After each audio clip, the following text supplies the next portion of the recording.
Welcome to Shadows of Black History. Before we begin, tell us where you are watching from, your city, your country, and the time where you are right now. We love seeing how far these hidden stories travel across the world. If you have not subscribed yet, please subscribe and like this video. It helps this channel grow, and it keeps these forgotten names alive. Thank you for being here. Tonight, do not skip a single second. This story is quiet, but it is dangerous. It is soft, but it carries death in its thread. So relax. Turn off every distraction. Sit still. Pay close attention. Because in the year 1853, in the state of Tennessee, a simple needle may have become a weapon, and a silent enslaved woman named Louisa may have turned cloth into revenge. Imagine this. A wealthy planter wakes before sunrise. His house is still. The air is cool. A fresh white shirt lies folded neatly on a wooden chair beside his bed. It smells clean. It looks perfect. The stitching along the collar is fine, almost invisible. He does not think about the hands that made it. He does not think about the woman who stayed up late by candlelight, guiding thread through fabric with careful precision. He slips the shirt over his head. The cloth rests against his skin. By afternoon, he feels something strange, a tightness in his chest, a burning beneath his ribs. His stomach turns. He sweats though the air is mild. By evening, he cannot stand upright. The doctor is called in haste. The word poison is whispered in a darkened room. But how? There was no strange taste in his food, no bitter smell in his drink. Then someone looks at the shirt, and for the first time, fear enters a place that once felt untouchable. On that Tennessee plantation, Louisa was known as the seamstress. She was not loud. She did not argue. She did not draw attention. Her skill kept her inside the big house instead of under the harsh sun in the fields. She measured the mistress for new dresses. She altered coats for the master. She hemmed trousers for the sons. Her fingers moved with calm control. Every stitch held tight. Every seam lay flat. No one questioned her work. No one questioned her presence as she moved quietly from room to room, gathering garments, returning them pressed and ready. But inside, Louisa lived a world the master never saw. A world of memory, of loss, of grief that had no courtroom and no justice. Some whispered that she had once had a husband who was sold south. Others said she had lost a child to the trade. No record confirmed it, but on plantations across the South, such losses were common. Pain was normal. Tears were swallowed, and sometimes pain searched for a way to answer back. When illness struck again, this time the planter's son fell sick after wearing a freshly altered waistcoat. Panic spread faster than fire through dry grass. The young man doubled over in agony. His mother screamed for help. The doctor returned and examined him carefully. He asked questions. What did he eat? What did he drink? Who prepared his meals? The cook was accused. The kitchen was searched. Nothing was found. Then someone mentioned the clothing, the new waistcoat, the recent adjustments. Eyes slowly turned toward the seamstress, toward Louisa. The idea sounded impossible at first. How could fabric harm anyone? But fear does not need strong proof. Fear only needs possibility. And in the slaveholding South, white families feared poison more than open rebellion. A rebellion could be crushed with guns, but poison could move unseen. It could rest quietly against the skin. It could travel with warmth and sweat. It could come from the very hands they believed they controlled. The day suspicion reached Louisa, the atmosphere inside the big house changed completely. Conversation stopped when she entered a room. The mistress began inspecting seams with shaking hands. The master's voice grew harsh. Searches were ordered. Enslaved quarters were turned upside down. Boxes were opened. Personal belongings were scattered across dirt floors. And then, in Louisa's sewing box, beneath spools of thread and folded scraps of cloth, a small bundle was discovered.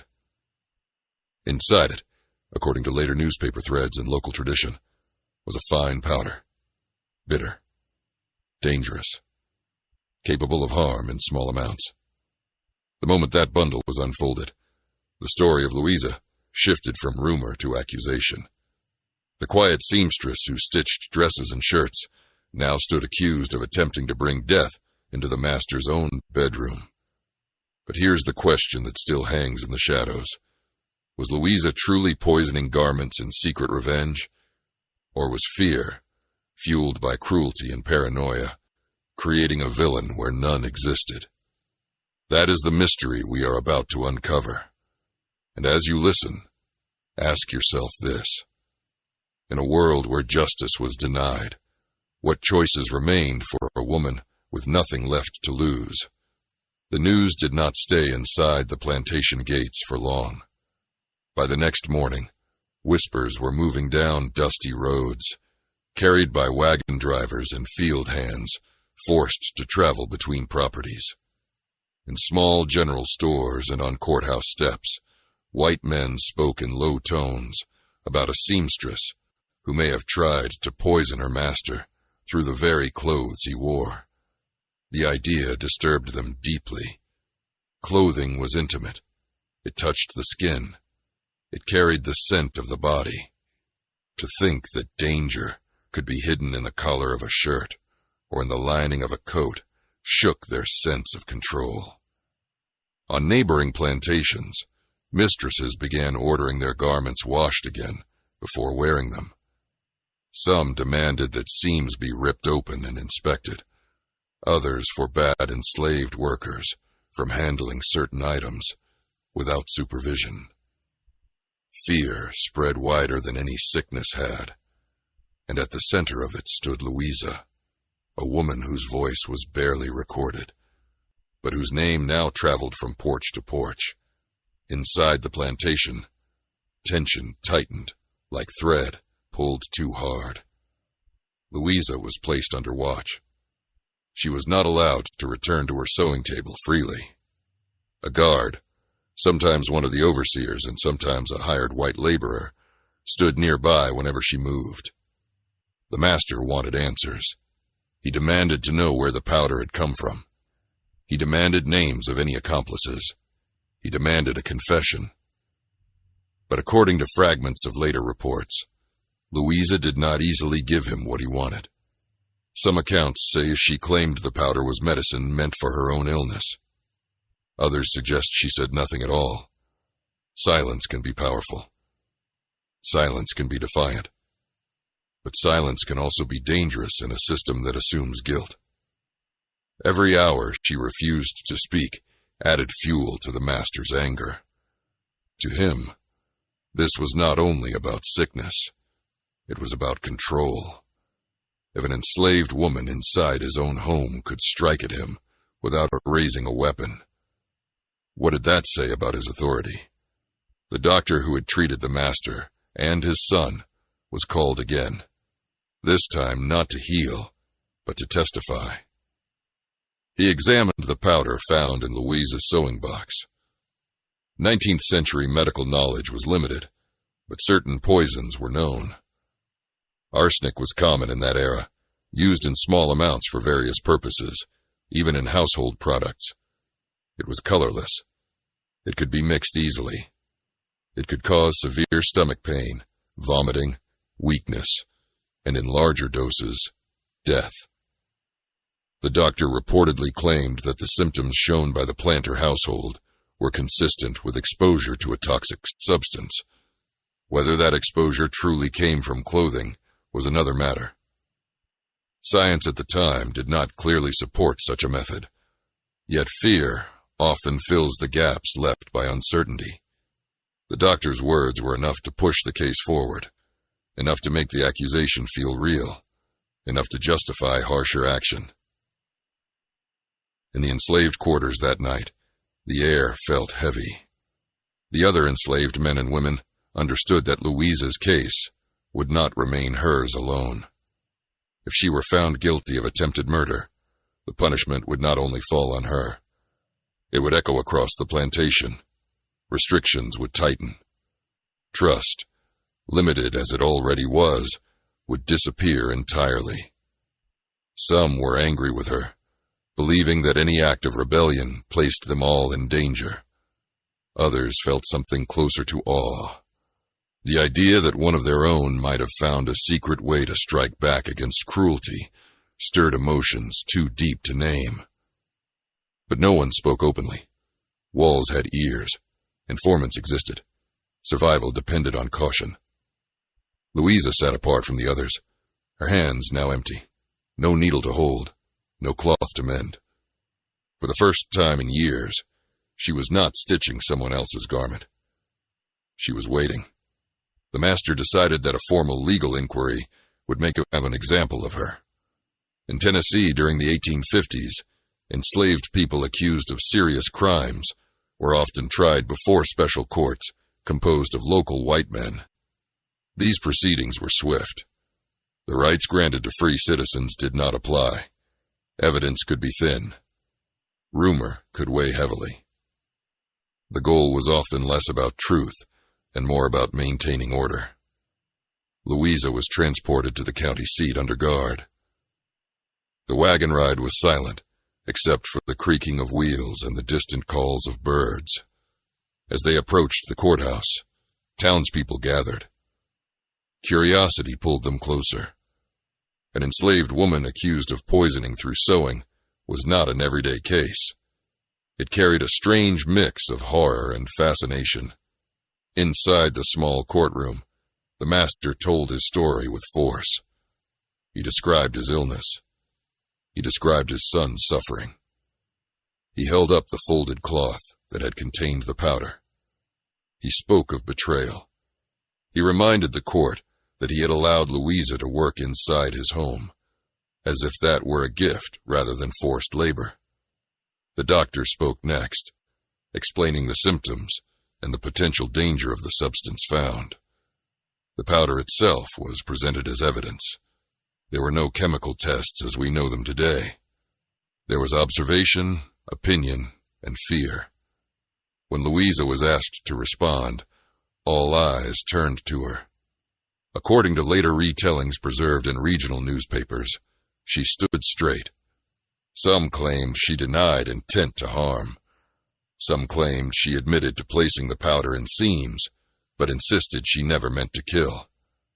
Others wrote that she remained silent, refusing to give the court the satisfaction of explanation. The exact truth of her words may never be recovered. But what mattered in that room was not only what she said.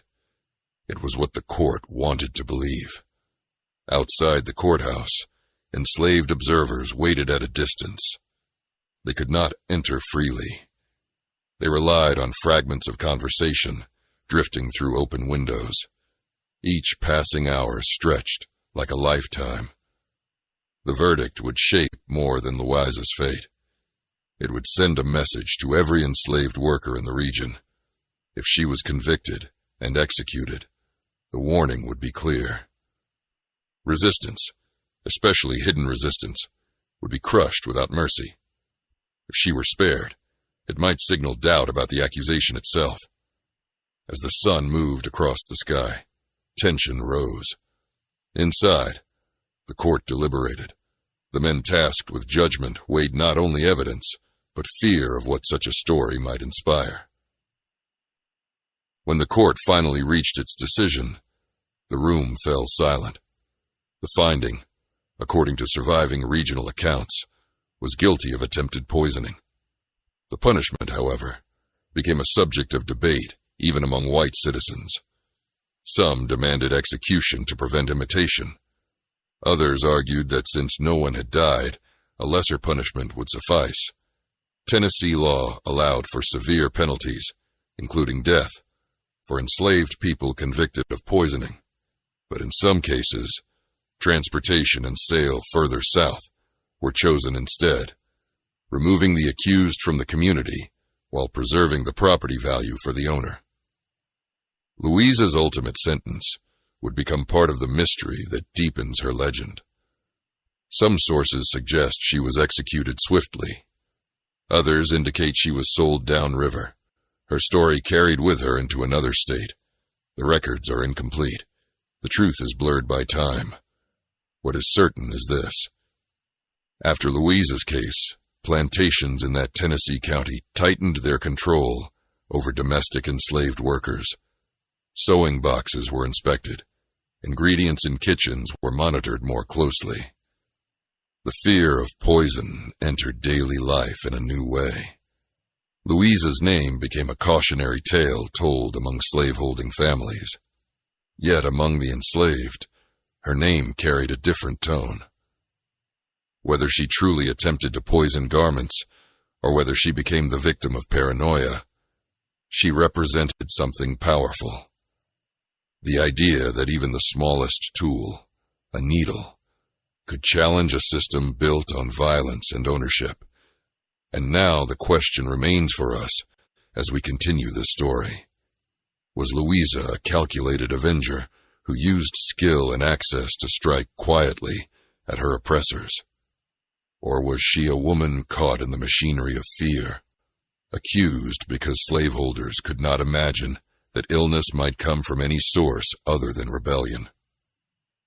As we move forward into the next chapter, we will explore the deeper roots of fear surrounding poison in the American South, and how stories like Louisa's shaped the psychology of slavery itself. Stay with us. The shadows are only growing darker. In the years before 1853, the fear of poison already lived quietly in the minds of slaveholding families across the South. It did not begin with Louisa. It grew slowly over decades, fed by stories from other states, from islands in the Caribbean, from whispered tales of cooks who slipped powder into soup and house servants who mixed bitterness into sweet tea. Newspapers in the early 19th century often carried short reports of alleged poisoning attempts by enslaved people. Some of those reports were proven. Many were exaggerated. A few were likely invented. But each one planted a seed. Planters feared open rebellion, yet they feared hidden revenge even more. A rebellion could be met with guns and patrols. Poison could sit on a dinner table and wait. It could rest in a cup. It could hide in medicine. It could move without warning. In that climate of fear, Louisa's case did not appear as an isolated event. It felt like confirmation of every quiet suspicion that had been growing for years. On plantations where enslaved women worked inside the main house, access was constant. They handled food, clothing, bedding, and medicine. They saw weakness up close. They heard arguments. They witnessed cruelty that outsiders never saw. Slaveholders depended on these women daily, while at the same time fearing them. That contradiction shaped the entire system. Trust was never real. It was forced dependence. Louisa's position as seamstress placed her in a delicate space between usefulness and suspicion. She touched the garments that rested directly against the master's body. She repaired cuffs and collars. She stitched linings. She handled fabric before anyone else wore it. If a planter's stomach turned or his skin burned with rash, the thought could arise quickly. Was it illness, or was it revenge? That question alone was enough to make Louisa dangerous in the imagination of her owners. After her conviction, stories began to shift and change as they traveled. In one version preserved in later local press, Louisa was described as calm and intelligent, a woman who had studied the habits of the household carefully before acting. In another version, she was portrayed as desperate, pushed to the edge by personal loss.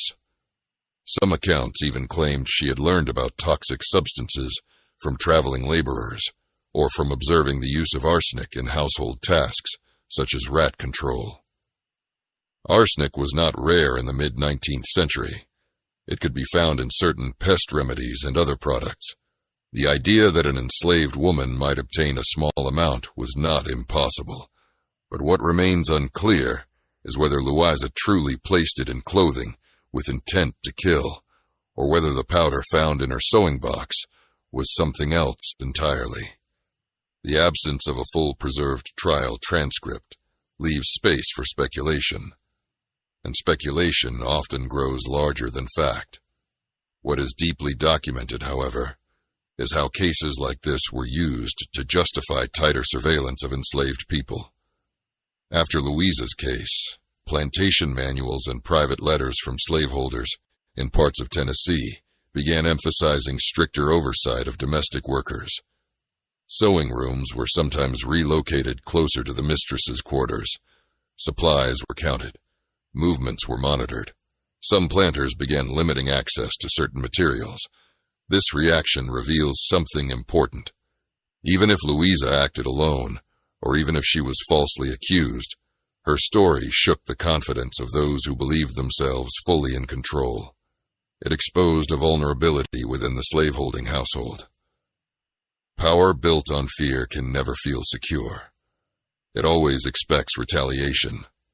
For the enslaved community, the meaning of Louisa's story was more complex. Among field hands and house servants, her name became part of quiet conversation. In some retellings, she was brave. In others, tragic. A few saw her as reckless, someone whose actions could bring collective punishment. Enslaved communities had to weigh resistance against survival constantly. Open rebellion often led to brutal crackdowns. Secret acts of defiance carried their own risks. Poisoning, whether real or rumored, represented a form of resistance that required patience, secrecy, and access. It did not demand weapons or large numbers. It demanded opportunity. For enslaved women who worked inside the home, that opportunity existed daily, even if the cost of acting on it was nearly certain death. If Louisa was executed, as some traditions claim, her death would have been swift and public enough to serve as a warning. Executions of enslaved people accused of poisoning were meant to be visible. They reinforced the message that the system would crush hidden threats. If she was instead sold further south, as other accounts suggest, her punishment would have taken a different form. Sale meant separation from any remaining family, transportation to harsher labor conditions, and erasure from the local memory except as rumor. Both outcomes were brutal in their own way. What remains consistent across versions is that Louisa did not return quietly to her sewing table as before. Her life on that Tennessee plantation ended in the shadow of accusation. As the months passed after her trial, illness in the planter household reportedly stopped. Whether that was because the source of sickness had never been clothing to begin with, or because fear altered behavior and routines, is impossible to say. But the psychological impact lingered. Planters in nearby counties spoke of the case when discussing discipline. Some used it as justification for harsher treatment of domestic workers. Others used it to argue that enslaved people inside the home must be handled with caution rather than assumed loyalty. Louisa's story, whether fully accurate in every detail or shaped by rumor, entered the cultural memory of the region. It became one of those dark tales told at night to explain why trust should never be extended too far. Today, historians face a challenge when approaching stories like Louisa's. The surviving evidence is fragmentary. Newspaper snippets, references in later regional histories, oral tradition passed through generations. The lack of complete documentation does not mean the story is false. It means the archive of slavery was often controlled by those in power. enslaved voices were rarely recorded in full. Their motives were interpreted through hostile eyes. When we examine Louisa's case, we must ask careful questions. What was written? Who wrote it? What fears shaped the narrative? What silences remain? These questions do not remove the suspense from her story. They deepen it. They remind us that history is not only about what happened, but about how events were remembered and retold. Louisa stands in that uncertain space between documented event and folklore. Yet even within that space, her presence reveals something undeniable about the era of slavery in Tennessee during the 1850s. The system was violent. It was unstable beneath its appearance of order. It depended heavily on the labor and proximity of enslaved women inside the home. That proximity created both intimacy and danger. If Louisa did attempt to poison garments, her act would represent a calculated use of the only tools available to her. If she did not, her accusation would reveal how quickly fear could turn a skilled worker into a suspected assassin. Either way, her story exposes the fragile balance that defined plantation life. As we move forward in this series, we will explore more deeply the social and psychological world that shaped Louisa's choices and shaped the reaction to her alleged crime. We will examine how gender influenced perceptions of danger, how enslaved women navigated spaces of power within the big house, and how rumor could become as powerful as fact. The needle in Louisa's hand may have been small, but the story it stitched into Tennessee history was large enough to echo beyond her lifetime. And as we continue, the question will remain with us. In a world where justice was denied, what forms of resistance were possible, and at what cost? Stay with us, because the shadows of this story still have more to reveal. To understand Louisa fully, we must step back into the world she lived in, a world where every breath of freedom was rationed, and every act of obedience was demanded. Tennessee in the early 1850s was a state divided by wealth and power. Large plantations dominated certain counties, while small farms dotted the landscape in others. Enslaved labor formed the backbone of the plantation economy. Cotton, tobacco, and livestock generated profit, and profit fed pride. The big houses stood tall as symbols of control. Yet behind every polished window and freshly pressed coat stood enslaved hands. Women like Louisa kept those houses running. They woke before dawn. They prepared garments. They mended tears in fabric caused by work or wear. They listened as their enslavers spoke freely in front of them, believing silence meant ignorance. But silence often meant observation, and observation meant knowledge. Inside the big house, Louisa would have seen more than stitches and seams. She would have seen the master's moods.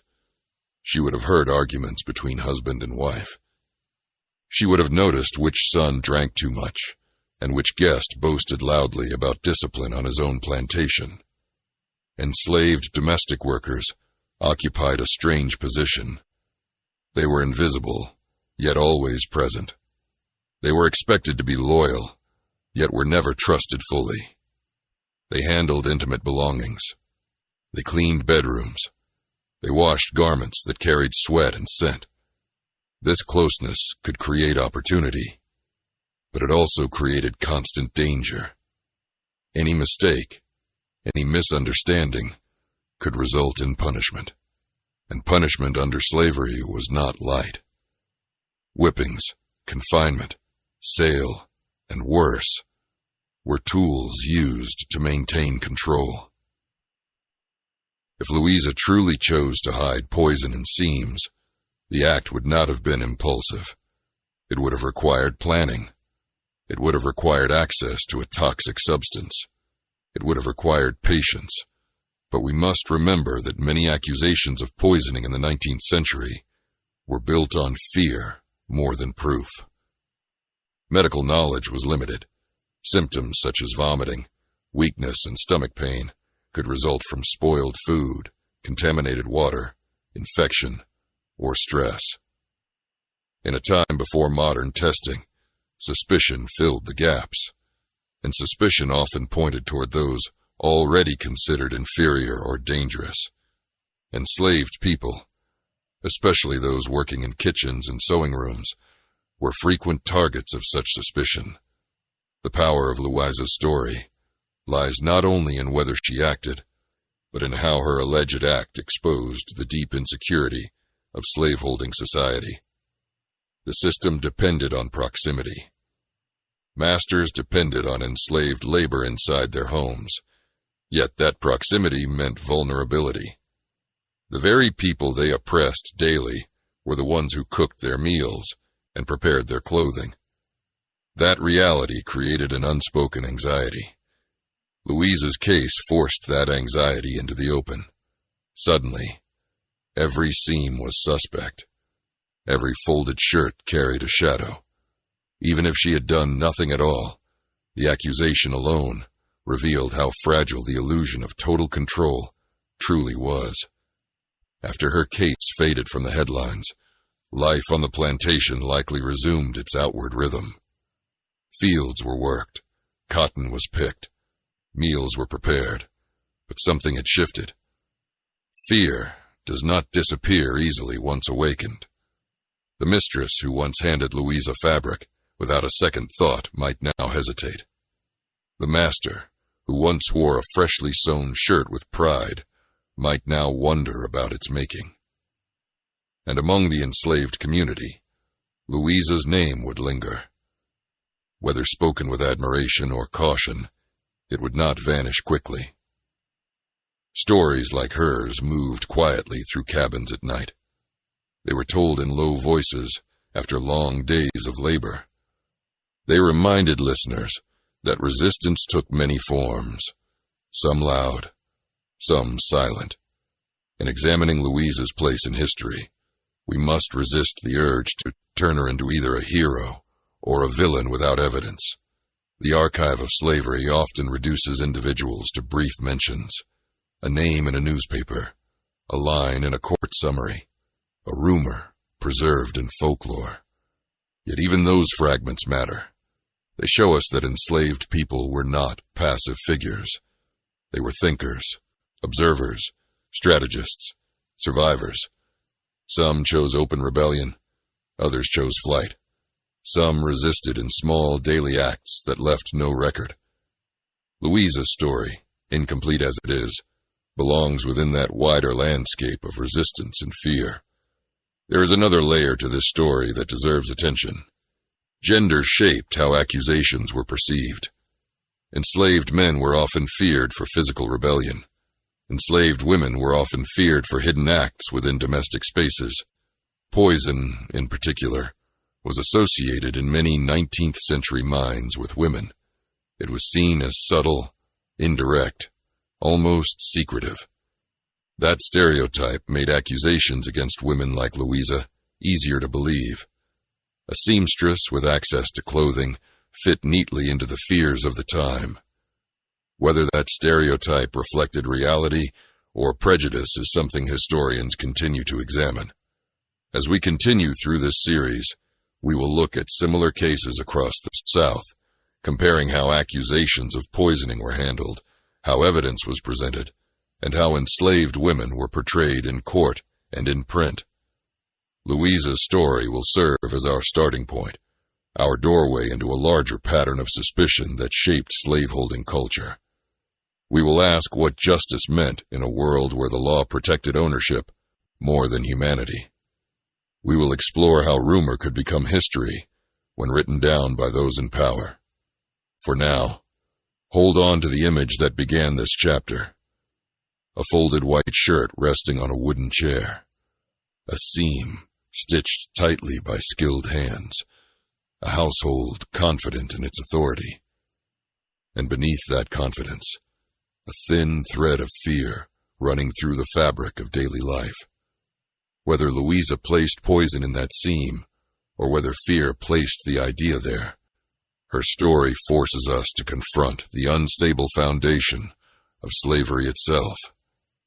In the next part, we will turn our focus to the courtroom aftermath and the long shadow her accusation cast over Tennessee memory for years to come. Stay with us. The shadows are not finished speaking. When the courthouse doors finally closed on Louisa's case, the official record was brief, but the memory was not. In towns across that part of Tennessee, her name lingered long after the verdict. Some people spoke it in anger, some in fear, some in quiet reflection. What made her story powerful was not only the accusation itself, but the way it unsettled daily life. The planter class prided itself on order. They believed they understood the people they enslaved. They believed discipline created loyalty. Yet Louisa's case suggested something else. It suggested that beneath obedience there could be calculation. Beneath silence there could be thought. And beneath routine there could be quiet resistance. In the months that followed, letters between plantation families began to mention the need for caution. Some advised closer supervision of sewing rooms.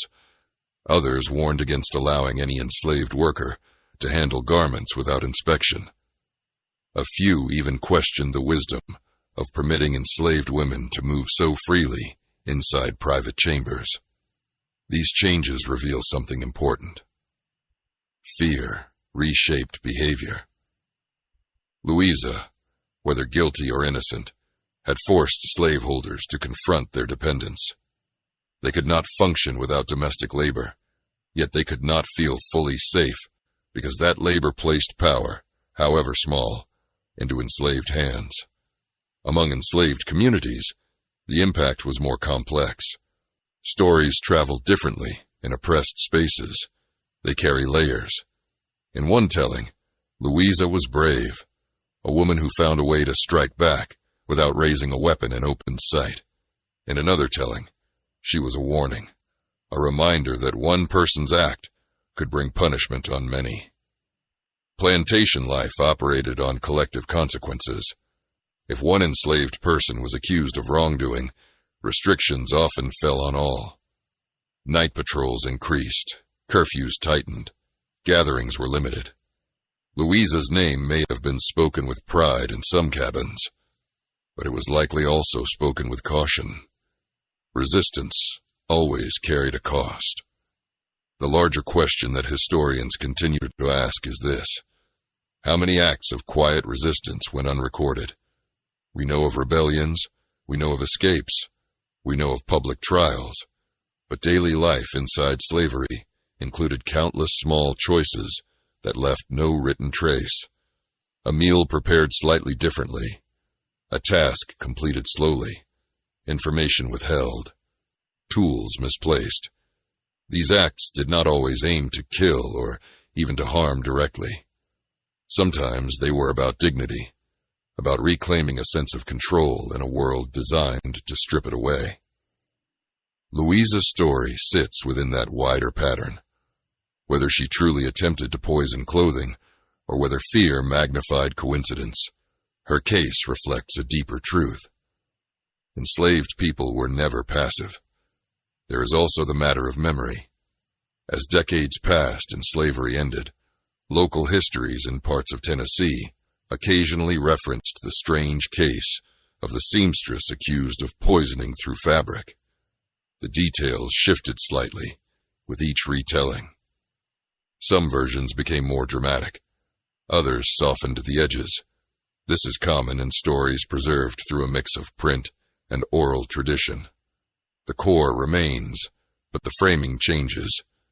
In Louisa's case, the core was always the same: a woman with a needle, a household struck by illness, a discovery of powder, a courtroom, a sentence.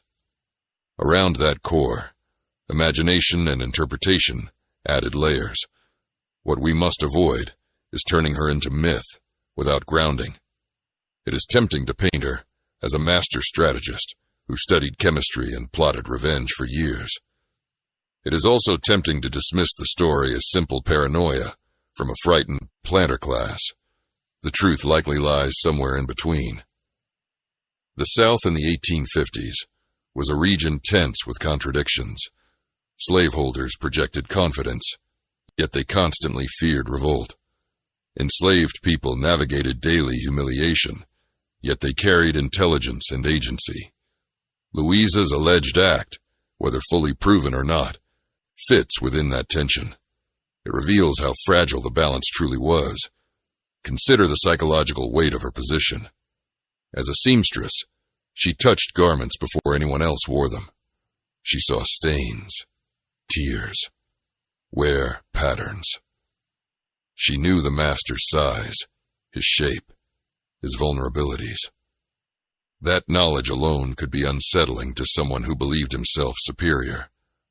Slavery depended not only on physical dominance, but on the belief that enslaved people were incapable of complex thought or subtle planning.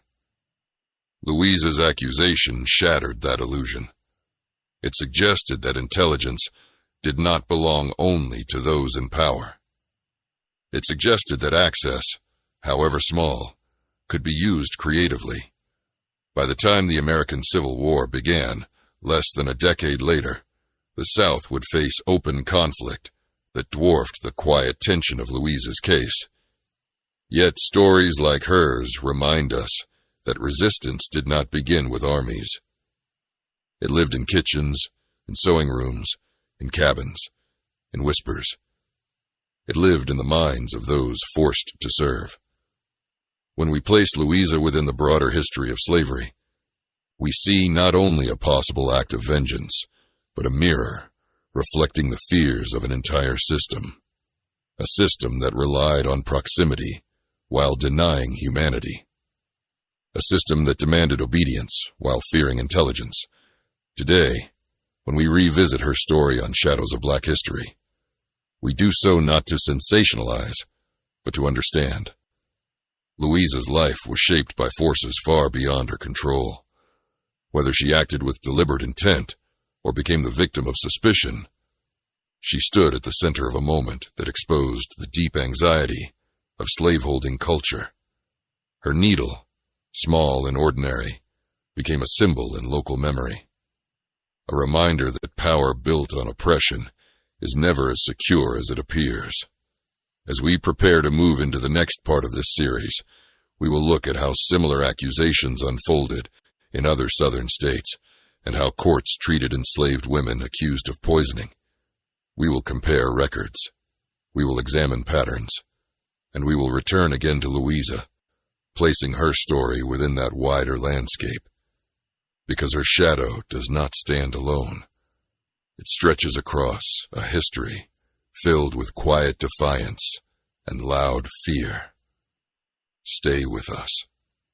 There is still more to uncover. As we continue deeper into this shadowed history, we must widen the lens and look beyond Louisa's plantation, beyond that single Tennessee courtroom, and into the broader climate of fear that shaped the American South in the years before the Civil War.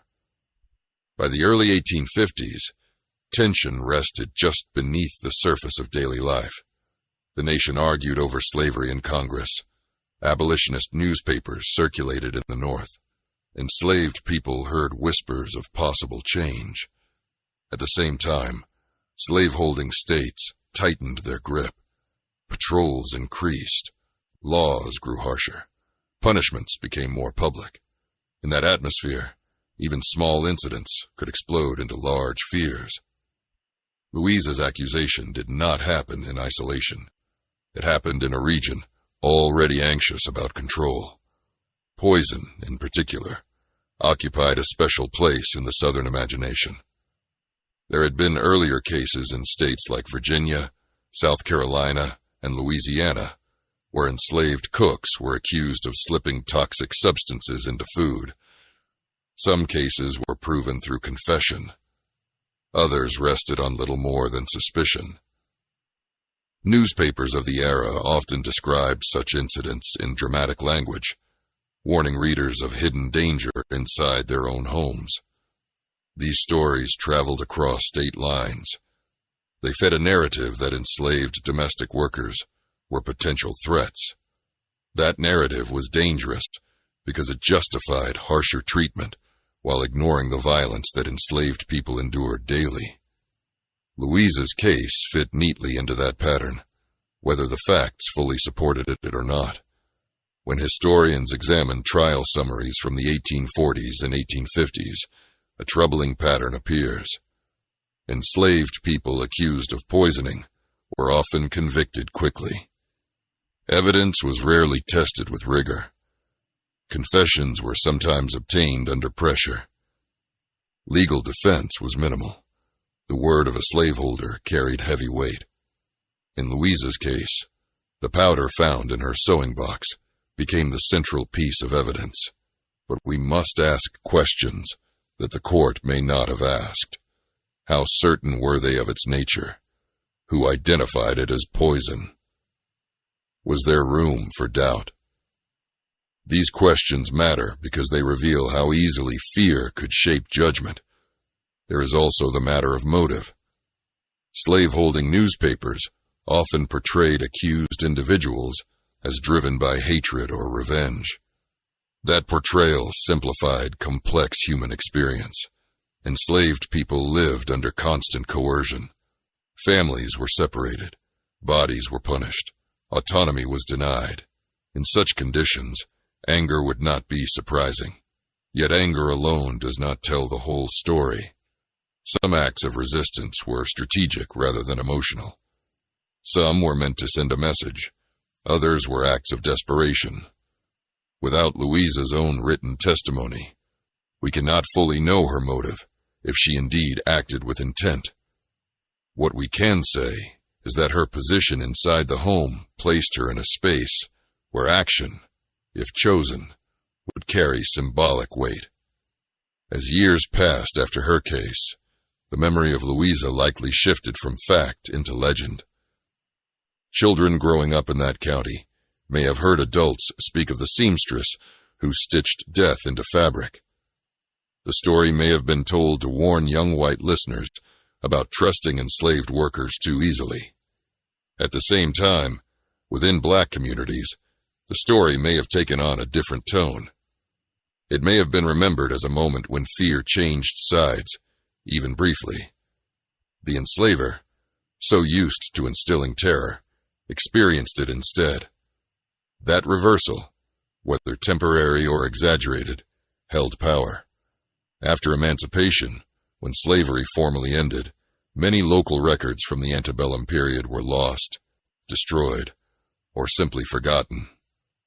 Courthouse fires were common. Papers deteriorated. What remained were fragments, short newspaper columns, mentions in county histories written decades later. Oral accounts passed down through families. Louisa's story survived in that fragmented way. It did not become a nationally known case. It did not enter major textbooks. It remained regional, whispered, half-documented, half-remembered. That is part of why we are telling it now. Not because it is famous, but because it reveals the texture of everyday fear and resistance in a way that grand events sometimes cannot. There is something deeply human about the image that lingers at the center of this story. A woman bent over cloth, by candlelight, a needle passing through fabric, again and again. Outside, the plantation rests under night sky. In the quarters, other enslaved workers try to sleep. In the big house, the master breathes deeply, unaware of what might be hidden in the seams of his shirt. That image holds tension. It forces us to confront the intimacy of slavery. Oppression did not occur at a distance. It occurred in shared spaces, in bedrooms, in kitchens, in sewing rooms. The line between servant and oppressor was thin physically, even if it was enforced violently by law. Whether Louisa truly placed poison into the clothing, or whether she became a symbol shaped by paranoia, her story teaches us something lasting. Systems built on injustice create constant anxiety, When you deny humanity to others, you fear what they might do in response. The slaveholding South lived with that contradiction daily. Louisa's case exposed it clearly. A small sewing box became evidence of possible rebellion. A powder wrapped in cloth became a threat to an entire household's sense of security. As we close this part of our journey, reflect on how power and fear feed each other. Reflect on how stories travel and change. Reflect on how many names like Louisa's have been lost entirely, leaving no trace at all. We continue to bring them out of the shadows, not to glorify violence, but to understand the complexity of resistance and the fragility of oppression. In the next part, we will return once more to Louisa herself, examining the lasting impact her accusation had on local memory, and how historians today approach cases where documentation is thin, but meaning runs deep. Stay with us. The final threads of this story are about to be drawn tight. As we draw closer to the final threads of Louisa's story, we must step carefully into the space where history and memory meet. Louisa does not stand before us with a full diary in her hand. She does not leave behind letters explaining her thoughts. What remains are fragments, scattered across time. A brief newspaper mention, a county reference. Oral traditions that survived in parts of Tennessee long after the plantation itself faded. When historians approach stories like this, they face a challenge. How do you honor the human life at the center without inventing what cannot be proven? How do you examine resistance without turning uncertainty into myth? Louisa's case forces us to wrestle with those questions. What we can say with confidence is that fear of poisoning by enslaved workers was real in the southern states during the decades before the Civil War. It appears in court records. It appears in private letters. It appears in plantation manuals that advised vigilance. Louisa's accusation fits within that documented pattern. The specific detail of sewing poison into clothing is unusual, which is perhaps why it lingered in local memory. Clothing rests against the body. It absorbs sweat. It moves with every step.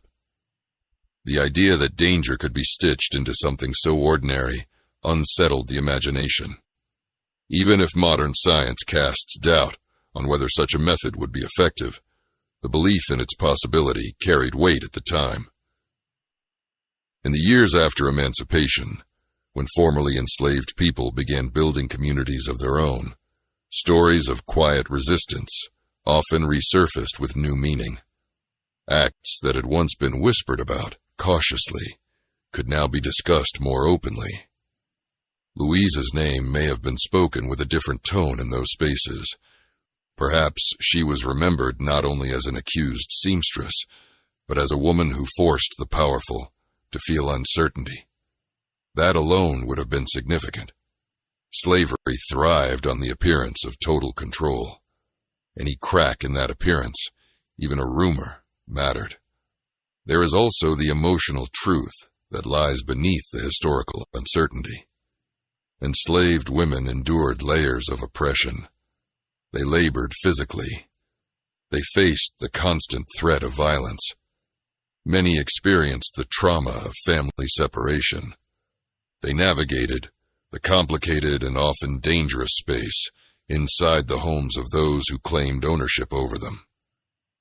Whether Louisa acted with intent or not, her story reflects the pressure of that environment. It reflects a world where dignity had to be carved out quietly, where choices were limited, and where survival required strength that rarely received recognition. When we tell her story on Shadows of Black History, we are not claiming certainty where none exists. We are acknowledging a fragment of the past that reveals something deeper about the era. Louisa's case reminds us that enslaved people were not only laborers in fields. They were present in intimate domestic spaces. They understood the households they served. They witnessed vulnerability. They held knowledge. That knowledge could be frightening to those who depended on it. The accusation against Louisa shows us how quickly that fear could surface. As modern readers and listeners, we must also guard against sensationalism. The goal is not to paint Louisa as a secret assassin, or to create dramatic detail that the record does not support. The goal is to understand the tension that surrounded her life, the tension between obedience and agency, between access and suspicion, between silence and speech. Her sewing needle becomes symbolic in that light. It represents skilled labor. It represents closeness. And in the imagination of her accusers, it represented threat. By the time the Civil War erupted, less than a decade after 1853, the South would confront open conflict that changed the nation. But before armies marched, there were smaller battles, psychological battles, acts of resistance that did not always make headlines. Louisa's story belongs in that pre-war landscape. It is part of the undercurrent that reveals how unstable slavery truly was beneath its polished surface. A society confident in its righteousness would not fear the seamstress. The fact that it did speaks volumes. As we close this chapter of Louisa's story, reflect on the power of quiet spaces. Reflect on how much history lives in fragments. Reflect on how systems built on injustice carry seeds of their own insecurity. Louisa may never receive a monument. Her full voice may never be recovered, but her shadow remains in Tennessee memory, stitched into the fabric of local folklore and scattered newspaper ink. Thank you for staying with us through this part of the journey. If you have listened closely,